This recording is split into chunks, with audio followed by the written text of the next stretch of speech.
Bienvenidos y bienvenidas, queridas criaturas de la noche. Mi nombre es Lucila Castro Díaz. Soy escritora de novela negra, thriller de terror y misterio. Hoy les traigo Continuidad de los Parques, de Julio Cortázar. Continuidad de los Parques apareció por primera vez en la segunda edición del libro Final del Juego, en el 1964. Continuidad de los Parques se enmarca dentro del género fantástico. Invita al lector a introducirse en él. Este cuento se le ocurrió al autor leyendo una novela. Imaginó la dualidad. Es un relato breve y en él se entrelaza la ficción y la realidad en una historia circular. La estructura del cuento se rompe cuando los dos personajes en la novela de un lector se introducen en su realidad, creando un efecto de cajas chinas. El título de la obra se refiere a que contiene 3 contextos de lectura o planos de la realidad, a los que identifica como parques. El primero es aquel en el que el lector está inmerso su realidad. El segundo es aquel que el lector real lee al principio del cuento. Y el tercero es el entorno en el cual transcurre la novela que lee el personaje del cuento. El cuento está dividido en 2 párrafos de 380 a 170 palabras respectivamente. En el primero hay muy poca información, mientras que en el segundo hay un exceso, lo que constituye un caso de paralipsis. Hay varias alusiones que parodian el cuento policíaco, tanto en su regla como en su lógica. El cuento inicia introduciéndonos en el mundo de un lector ocasional que se evade de la rutina a través de la lectura. Huye de sus negocios, refugiándose en un estudio para leer. Este espacio no es casual. Aquí todo está organizado y cerrado al exterior. La novela tiene el estilo de trama sencilla y personajes realistas que le gustan al lector. La escena final nos muestra 2 amantes en una cabaña planeando un asesinato, creando una atmósfera perturbadora en el cuento. Las acciones del lector ficticio se describen como verbos, sustantivos y adverbios que transmiten pasividad. Está descansando en un sillón, mientras que la realidad de los amantes describe una situación tensa y de contrastes: sangre, besos, puñal. El texto presenta una sucesión temporal laberíntica. El lector real comienza la lectura siendo inocente, al igual que el personaje. Cuando más se aproxima al final de la novela y el cuento respectivamente, ambos lectores presienten que sucederá algo terrible. A continuación te cuento Continuidad de los Parques, de Julio Cortázar.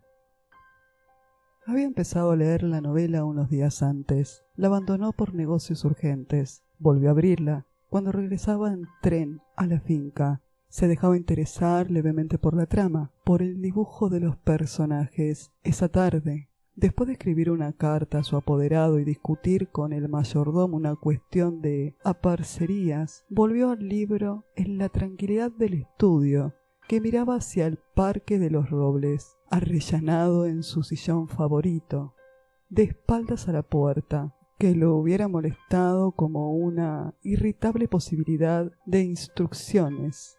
Dejó que su mano izquierda acariciara una y otra vez el terciopelo verde y se puso a leer los últimos capítulos. Su memoria retenía sin esfuerzo los nombres y las imágenes de los protagonistas. La ilusión novelesca lo ganó casi enseguida.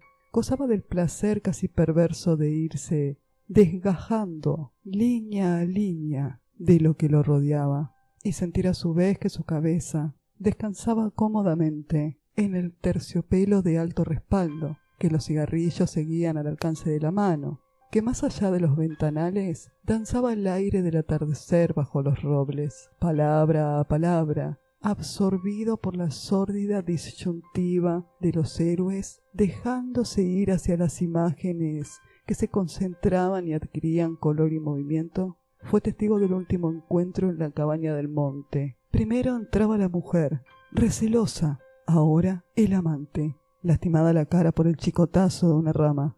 Admirablemente, restañaba a ella la sangre con sus besos, pero él rechazaba las caricias.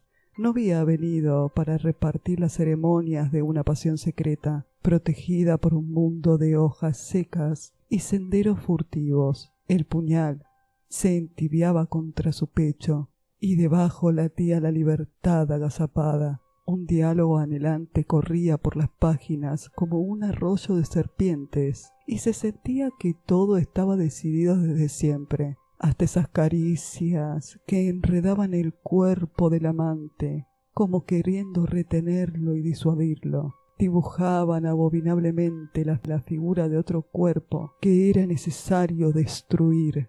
Nada había sido olvidado.